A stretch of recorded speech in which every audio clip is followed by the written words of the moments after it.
Bethlehem, the city of David. It's the place where some 2,000 years ago Jesus Christ was born. When we think about the little town of Bethlehem, we think of Christmas. But many years ago, God's people connected Bethlehem with something else, with a promise. Hi, I'm Wayne Stiles, and in this video series, we'll walk the roads that led to that promise. Together, we'll read the words of the prophets who gave us God's promise right here in Israel. We'll journey to the very places of King Herod, the wise men, and of Joseph, Mary, and Jesus. But most importantly, we'll see what difference it can make in our lives. It's the promise that changed the world.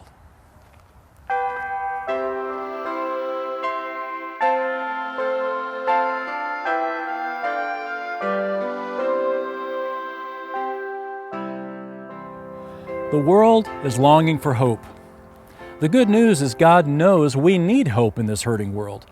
We need a promise to cling to until the reality of our hope finally comes.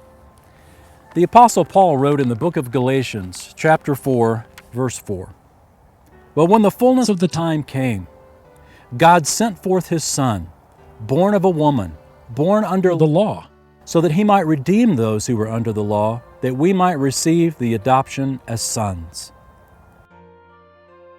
God created Adam and Eve in the Garden of Eden and enjoyed an unhindered relationship with them. But the devil, in the form of a serpent, tempted Eve, and she sinned, as did Adam. Adam and Eve hid from God after they sinned because they knew the truth. In fact, that truth was the problem the Bible is set on solving. God created us to be with Him, but He can't abide sin in His presence. So God sent His plan of redemption in motion. A plan to remedy our sin problem and to reconcile us to God, to give us hope. Why? Because God wants us to be with Him, and He wants to dwell with us. God made a promise to an unlikely person, to an old man named Abram, that God would give him land, descendants, and blessing. Abraham and his barren wife miraculously had a son, Isaac, who had a son named Jacob.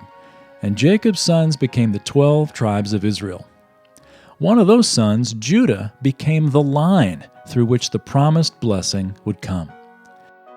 The sons of Jacob moved to Egypt to escape a famine, and the Egyptians eventually enslaved them for more than 400 years. But God remembered His promise and brought them out with a powerful hand. We're here in southern Israel in the bleak and barren wilderness. In fact, it's the very same wilderness where the Hebrews wandered after leaving Egypt. What does this desolate place have to do with Jesus and Christmas? In a word, plenty.